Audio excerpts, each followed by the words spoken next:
প্রকৃতির সাথে আমরা কিন্তু পেরে উঠি না।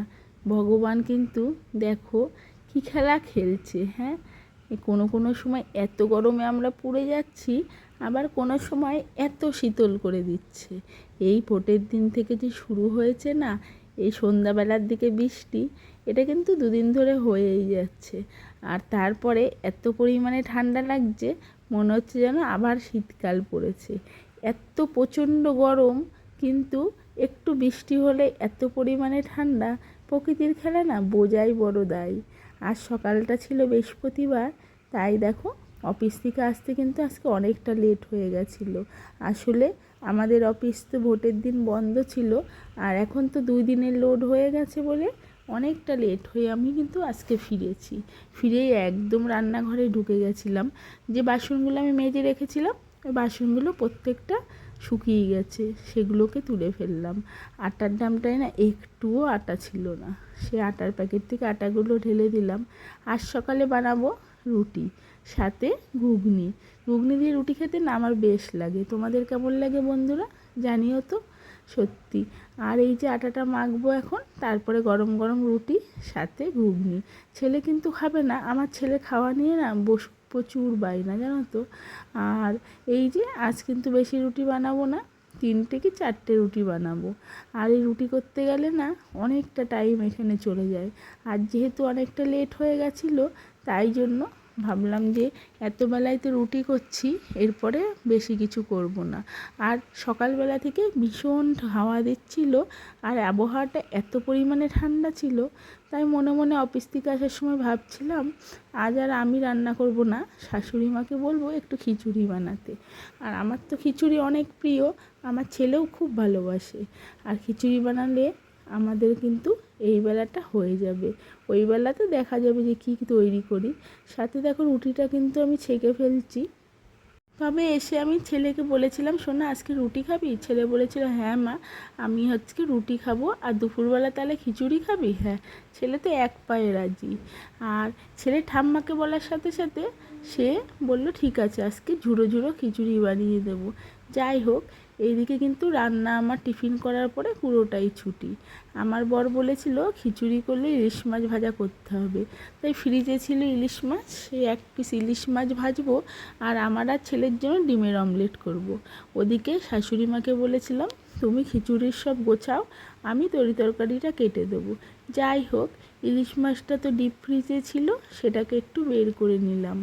আসলে অনেকটা টাইম থাকলে এটা তো জমে যায় বরফে, তাই জন্য আগের থেকেই একটু বের করে রেখেছিলাম।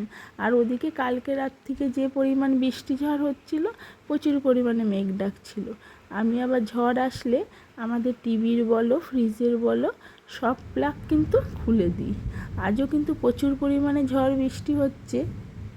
তবে আজকে ওয়েদারটা ঠান্ডা। আজ ভাবছিলাম মনে মনে আজকে যদি আমি রান্নাঘর থেকে ছুটি নিই, তাহলে তো সেই গরমটা আবার পরের দিন থেকে পড়বে। যাই হোক, আজকে খেতে ইচ্ছে হয়েছিল খিচুড়ি, তাই জন্য শাশুড়ি মা এদিকে খিচুড়ি রান্না করতে বসবে। আমি এদিকে সকালের খাবারটা করে গিয়ে শাশুড়ি মাকে একটু হেল্প করে দেবো। ওদিকে দেখো আমাদের গাছে তো প্রচুর ফুল গাছ, ওদিকে ফুল তুলতে কিন্তু সবাই চলে এসেছে। আর আমি একটু রুটি আর সাথে ঘুগনি নিয়ে সকালে খাবারটা সেরে নিলাম। আমি কিন্তু আটার রুটি খাইনি, আমি একটু পাউরুটি নিয়েছিলাম। ছেলেকে বলেছিলাম একটু খেয়ে দেখ কত সুন্দর লাগে। ওর তো প্রচুর খাওয়ার বায়না, তবু একবার খাওয়ার পরে বলেছিল মা বেশ ভালো লাগে। ওই ঘুগনির ঝোল লাগিয়ে একটু পাউরুটি ওর মুখে দিয়ে দিয়েছিলাম, তাতেও বলেছিল মা বেশ লাগে। অনেকক্ষণ ধরে খেলাম এই যে টিফিনটা সকালে, তারপরে চলে এসেছিলাম শাশুড়ি মার দিকে হেল্প করতে। আজ আমি খিচুড়ির সাথে শাশুড়ি মাকে দেবো বানাতে বেগুন ভাজা, আর সব রকম পাঁচমিশালি একটা তরকারি, সাথে দেবো টমেটোর চাটনি। এই হবে আজকে আমাদের দুপুরের মেনু। আর আমি তো ওইদিকে ইলিশ মাছটা বের করে এনেছি, ইলিশ মাছটাকে ভাজবো আর ডিমের অমলেট বানাবো। যাই হোক, সবজিগুলো কিন্তু অনেকটা টাটকা ছিল। আর ফ্রিজের মধ্যে একটা মূলো ছিল জানো তো, সবজিতে মূলো দিলে ওর গন্ধটাই পুরো সবজিটাকে মাতিয়ে দেয়, আর এত ভালো লাগে খেতে। আর নতুন নতুন তো এখন মূলো উঠছে, তার সেন্ট কিন্তু প্রচুর পরিমাণে বেরোয়। যাই হোক, দেখো তরকারির এদিকে যে কাটছি, এদিকে কিন্তু অনেকটা অগোছালো হয়ে গেছে। ভাবলাম আজ যখন এই রান্নার দিক দিয়ে ছুটিই আছে, তখন ছেলেকে একটু ভালো করে এক্সারসাইজ করাবো। ওদিকে ছেলেকে এক্সারসাইজ করতে বসিয়ে দিয়ে এসেছি, আর এই তারপরে তরিতরকারিগুলো বেশ সুন্দর করে কেটে নিচ্ছি।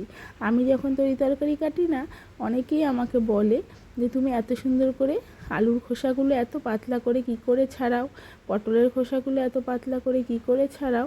অনেকেই কিন্তু বলে, আমার বাড়ির আশেপাশে কেউ যদি আমার তরকারি কাটা দেখে তারা কিন্তু সবসময় এই কথাটা বলে। তো আমার জানো তো, যখন এই সবজি কাটি আম্মা কিন্তু খুব পাতলা করে খোসা ছাড়িতে পারি। আর জানি না, আমি কিন্তু বিয়ের আগে এরকম সবজি কোনো দিনই কাটিনি। সবজি কাটিনি বলতে কি, আমার মা কিন্তু আমাকে বেশি কোনো কাজই করতে দেয়নি। ওই পড়াশোনা করতাম, খেতাম, এইটুকুই। আর দেখো, বিয়ের পর কিন্তু প্রত্যেকটা কাজ কিন্তু সব মেয়েরা শিখে যায়। আমিও কিন্তু ওরকমই শিখেছি। আগে তো ভালো রান্না করতে পারতাম না, এখন কিন্তু দেখো রান্না, ঘর গুছানো, সংসারের প্রতিটা কাজ নিজের হাতেই করি। আর নিজের সংসারের কাজ কাকেই বা বলবো করতে। নিজের সংসারের কাজ করতে করতে একটা অভ্যাসে দাঁড়িয়ে গেছে। এখন কিন্তু প্রতিটা কাজ আমি নিজেই কিন্তু করতে পারি। এদিকে সবজিগুলো ভালো করে ধুয়ে দিলাম। আজ অফিসে প্রচুর কাজ বলে আমার বরেরও আস্তে আস্তে অনেকটা দেরি হবে, তাই এক্সারসাইজটা আমিই করাচ্ছিলাম।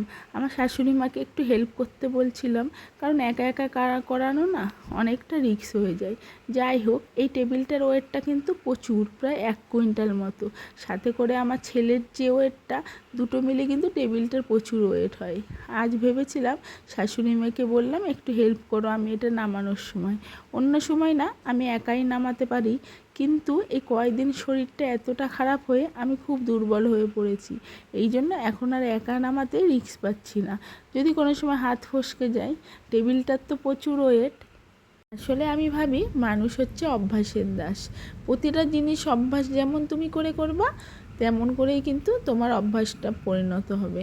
আজ আমি যদি আমার ছেলের এক্সারসাইজ পরনির্ভরশীল হই, যে অন্য কেউ না আসলে আমি করাতে পারবো না, তবে কিন্তু পারবো না।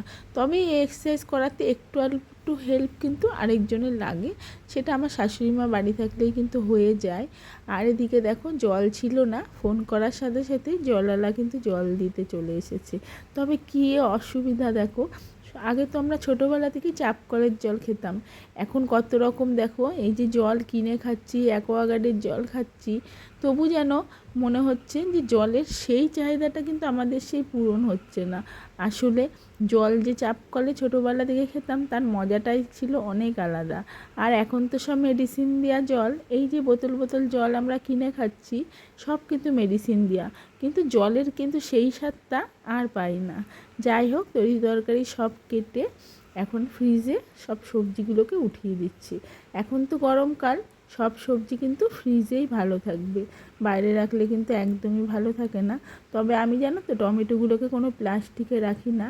কাঁচা লঙ্কা টমেটোগুলোকে বোটা ছাড়িয়ে আমি কিন্তু এমনিই রাখি, তাতে করে টমেটো আর এই যে কাঁচা লঙ্কা খুব ভালো থাকে। প্লাস্টিকে থাকলে দেখেছি ও একদমই ভালো থাকে না।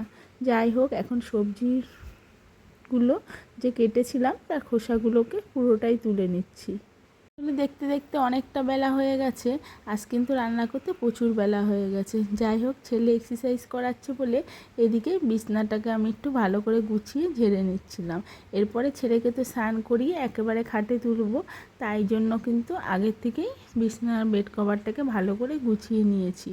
আসলে যখন রান্নার ছুটি, তখন এই কাজগুলো আমি কিন্তু আস্তে ধীরেই আজকে করছিলাম। আর তারপরে এই যে প্রতিটা জিনিস কিন্তু হাতে ধরে করতে হয়। আসলে যখন ছেলে এই ঘরে এসে বসবে, তখন বিছনা চাদরটা না গোছানো খুবই মুশকিল হয়ে পড়ে। যাই হোক, এবার ডিমের অমলেটগুলো বানাবো। ছেলের এক্সারসাইজটা হয়ে গেছে, আর তাই জন্য পেঁয়াজগুলো একটু কুচি করে কেটে নিচ্ছিলাম। তবে আমার জানো তো, ইলিশ মাছ ভাজা থেকে এই যে ডিমের অমলেট দিয়ে খিচুড়ি খেতে খুব ভালো লাগে। তাই জন্য আজ আমি 2টো ডিমের অমলেট একসাথে বানাবো। পেঁয়াজটাকেও পুরো আস্ত কেটে কুটে নিলাম। তারপরে দেখো, অমলেটটাকেও বানিয়েও ফেললাম। এদিকে ছেলের তো খুবই খিদে পেয়ে গেছে, অনেকটা বেলা হয়ে গেছে। অমলেটটাকে বানিয়ে ছেলেকে স্নানটা করাবো। তবে জানো তো, কয়েকদিন ধরে এত পরিমাণ যে গরম ছিল না, এই 2 দিন ধরে কিন্তু অনেকটা স্বস্তি পাচ্ছি। এই যে ভোটের দিন বুধবারে এই যে এত পরিমাণে ঠান্ডা হাওয়া দিচ্ছিল, জানি না কোথায় যেন খুব পরিমাণে বৃষ্টি হচ্ছিল, তাই জন্য এত পরিমাণে ঠান্ডা হাওয়া দিচ্ছিল। যেটুকু তরকারি বেঁচেছিল ভাবলাম আগেই ফ্রিজে রেখে আসি, না হলে পরে ভুলে গেলে সেগুলো আবার নষ্ট হয়ে যাবে। ওপরের ফ্রিজটাতে মাছ যেটুকুনি আর নিয়ে বাদবাকি মাছটা কিন্তু ফ্রিজের ডিপে ঢুকিয়ে রাখলাম।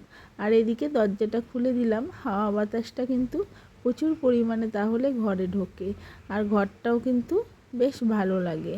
হাওয়া বাতাস না ঢুকলে কিন্তু ঘরের অবস্থা খুবই খারাপ হয়ে যায়। আগের দিন যে জামা কাপড়গুলো নেড়ে রেখেছিলাম সেগুলো সব শুকিয়ে গেছে, সব তুলে ফেললাম। আর বাসন কোসনগুলোকেও পুরো পরিষ্কার করে মেজে নিয়েছিলাম।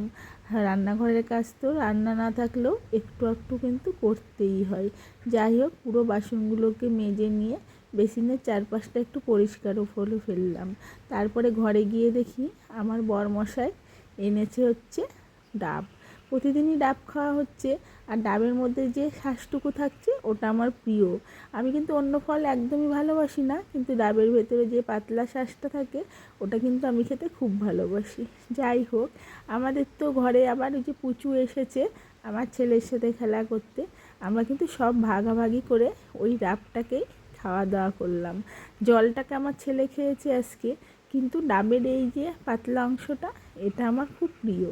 সবসময় আমি বলি তুমি একটু ডাব যখন কিনবা একটু পাতলা অংশ দেখে কিনবা, যেটা আমি যেন খেতে পারি। জল না পাই ডাবের এই অংশটা খেতে কিন্তু আমার বেশ ভালো লাগে। যাই হোক, স্নান টান করিয়ে ছেলেকে তো খাবারের জন্য নিয়ে চলে আসলাম। হয়েছে ওরও প্রিয় খাবার, আমারও প্রিয় খাবার, তাই জন্য দুপুরবেলা খাওয়া দাওয়াটা কিন্তু বেশ জমে যাবে জানো তো। সত্যি খিচুড়ি কিন্তু আমার সত্যিই প্রিয় খাবার। আজ ব্লগটা কিন্তু এখানেই শেষ করলাম।